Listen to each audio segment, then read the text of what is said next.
Alright, hey guys, this is Silver Neos bringing you guys here another discussion video about Storm 3 since it's so close to being here. It's on Tuesday, and I can't wait. I'll be the first one to get the game, and it's going to be amazing. I'll have all the characters the first day. I'll be playing that story mode.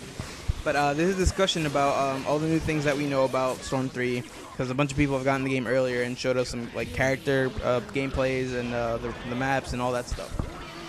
So into the first thing is the main thing that everybody's talking about is Madara's movesets and all that stuff about him being OP. I don't believe he's OP, overpowered and stuff. His combos do have range, and that's about it.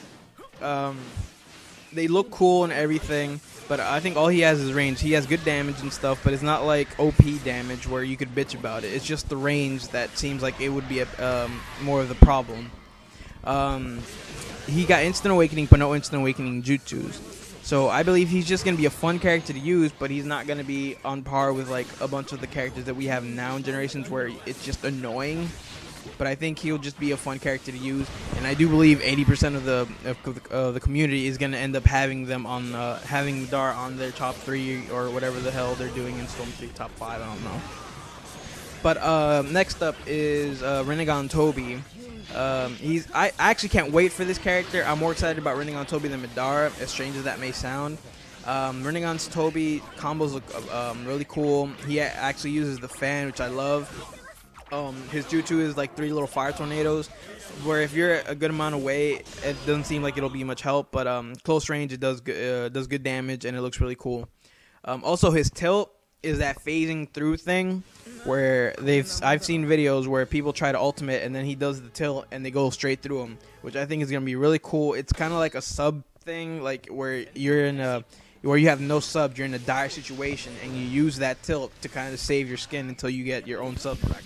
So that's a cool thing. Now those are like the main characters that people were excited about. The next topic is the bit support characters, such as Masked Man and Onoki and stuff like that. They nerfed the crap out of Masked Man, which needed to be done. Where I've seen a video of Kirin Sasuke standing there in guard, just guarding and holding the guard, and Masked Man having to break his shield. It took Masked Man 5 tries until Kirin Sasuke's guard broke. So they seriously nerfed it. But if you're not guarding and you get hit by it, and you sub it, you'll sub to the side instead of right on top of the jutsu again, instead of Masked Man's jutsu, so you won't be able to get hit twice. So that's a good thing that they've changed. Next up is Kiba. Kiba's one of those characters, but the thing I want to talk about is that they gave him instant awakening, which I think is kind of a bad move, because already Kiba's kind of OP and kind of a dick character. Just because he bumps into you and the dog bumps into you, so it's kind of it'll break your shield fast, and in awakening mode, it'll just break it even faster. But whatever. The next thing that people are talking about is Guy Sensei's awakening jutsus. They gave him instant awakening, which is cool, but they also integrated 2 different jutsus. I don't know much about the right one. I haven't seen it, but the left one makes it to where you will lose some of your health continuously, but you do more damage, I believe. I don't know about speed or anything else, but you do more damage, which is very nice. They also sped up some characters such as Tobi and Kisame. Like their first hit is instantaneous, so you can actually pull off combos with those characters now. Because the problem in Generation was that they were too slow for you to start doing any combos, but now their combos are faster. The same goes for Kakuzu. They sped the crap out of Kakuzu's combos. If you haven't seen the gameplay, type in Kakuzu gameplay for Storm 3, and you would see how fast his combos come out now. Kisame, the same thing that they did, they sped him up, but also his 3 shark bomb jutsus, if you call it all 3 sharks, I've seen some dude get blasted with all 3 sharks, and it does like half a bar of damage. I'm sorry, but half a bar damage from 3 sharks. That is crazy. Next up is Edo Itachi. Edo Itachi has Amaterasu, but everything else is basically the same as normal Itachi, other than his ultimate. I'm sorry. But Edo Itachi's jutsu is Amaterasu. It has like a half-second delay because he does like a little hair flick and then does Amaterasu. But that Amaterasu is special because I've seen gameplay where Amaterasu will circle around people. Like it'll follow you everywhere for a while until it hits. Next up is Sarutobi. There's gameplay of people playing with Sarutobi, and he does get instant awakening, and he has 3 cool jutsus. The first one is the normal one, Dragon Fire Bomb, but I think they sped it up a bit. To me, it looks like it's going faster now. And instant awakening, they gave him 2 different jutsus. One is Tobirama's Water Wall jutsu, and the other one is a Mud Wall jutsu, which comes up. You know, it's a wall basically, so not much to say about that. But it's really cool that they're buffing up Sarutobi. Next up is Danzo. They gave him instant awakening, which I don't see why, but whatever. They gave him 2 new jutsus, which is basically Izanagi. And all you need to know is that in awakening, if Danzo has those 2 new jutsus, it's basically him having 6 subs. Because all Izanagi does is just disappear behind him, and that's it. It's basically another sub. So he has 6 subs now. The next thing to talk about is Snake Low Kabuto. Everybody was hyped, saying that they wanted to play a Snake Low Kabuto in the Sage mode, but sad news is that he did get instant awakening, but it's the same one we have now, and the jutsu that they gave him is Orochimaru's Snake Barrier jutsu, but he turns into a white snake. Ooh, nothing special about that. Next up is Onoki. They made up his they didn't made up. I'm sorry. They made his Boulder jutsu less. Like weakened it. They weakened it so it's not as strong, but it still does like all the knockbacks and stuff. There's still the same amount of boulders and stuff. Next up is a Mizukage. They gave her instant awakening, but and then I think they gave her instant awakening. I'm not too sure, but they gave her 2 They gave her 2 awakening jutsus, which is so you get to Water Dragon, and it has the same tracking, I believe. I say this because it's not as big as Zabuza's Water Dragon, and it's more like Suigetsu, so I think there's going to be tracking in it. The most thing that everybody's talking about is that there's PTS characters, and how everybody's bitching about how they lied and that they said that there wouldn't be PTS characters. Just stop your bitching. They've nerfed the crap out of every PTS character that's on there, so there's no reason for you to bitch. Naruto, Sakura, and Sasuke, they nerfed them. I don't know about Sakura. Fucking Sakura is always gonna suck. But Naruto and Sasuke, they made Sasuke a little bit better. They made Naruto, I don't think he does as much damage or something, but I don't know. I know they nerfed them somehow.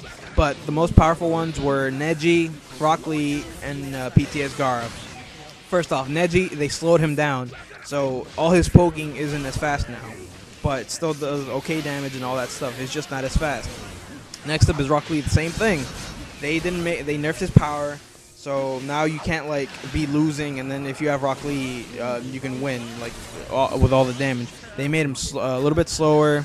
They took out his power, and the same thing with PTS Gaara. His jutsu, the Santara jutsu, is the same amount of sand bullets or whatever, but they nerfed it down to where it's slower and its tracking is gone, so you can just easily avoid it. So stop your bitching. Hinata's also in this, and in Generations, if you called her out, she would hit twice, and if you subbed it, you'd still get hit sometimes, which was annoying. So now it's just 1 hit, and that's it. It's done. And there's no reason to bitch about it. And people are bitching about towards the end, the story is changed somehow, but they're going along as best as they can. So just stop complaining. And the next thing is I already talked about the PTS characters and all that stuff. People are talking that they're missing a bunch of characters like the 7 Ninja Swordsman, Ginkaku Kinkaku, the Edo Kages, even I was complaining. I'll admit that I wanted my Pakura, because she's such a cool character, and the Scorching Fireballs and stuff. But if you pay attention to the roster, I do believe we might get DLC for other characters later on, because they do have the models for that in-game, for the Edo Kages. So I'm keeping my belief and hope that they might introduce them later in the DLC. Because if you look at the roster from the left to the right, there's space enough for you to have another 4 rows of possible 3. So that makes 12 on each side, so 24 new characters, which is more than enough to have the 7 Ninja Swordsmen, Ginkaku Kinkaku, the Edo Kages, and even more characters such as Pakura, and the other Edo people that got summoned back. So just stop complaining and wait and see. Just all you have to do is be patient enough and just stop complaining. There's also people complaining about how everything is wrong with this game and canceling their pre-orders. I don't give a fuck. Just fine, don't buy the game. Just stop your bitching and how shitty it is. Stop talking about it if you're not gonna play it. If you cancel your pre-order, get on with your life. Go buy another game. You save $60. But don't start bitching if you're not getting the game. You have nothing. You have no right to talk about it if you're not gonna get it. Also, I say that there's gonna be a DLC because there haven't been any DLCs prior to this game because we're getting new costumes for characters. Also, I would like to rant. I do apologize for this, but I would like to rant about how Kakashi. I have seen gameplay of Kakashi, and I don't think he got instant awakening or anything. But we've seen scans where he gets like a lightning chain jutsu, but nobody has seen it because these people are retarded who got the game early and don't show us shit. But I'm gonna be pissed, super pissed. I will slap a child if Kakashi doesn't get a buff or something, an instant awakening at the minimum. But it just doesn't look like it. I'm gonna be so pissed. But that's about it, guys. I'm sorry for taking you time and me ranting and all this stuff. And I would like to ask a question. Tell me what you guys think about Storm 3, about the character roster, all that stuff.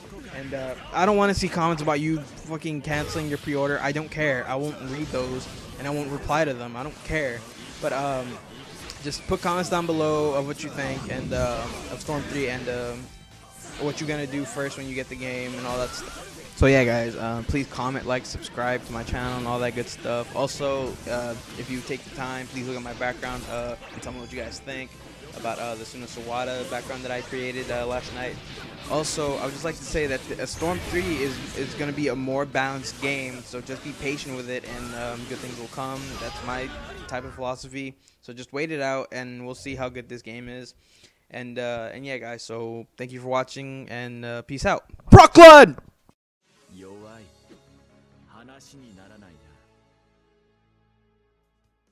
Drop it.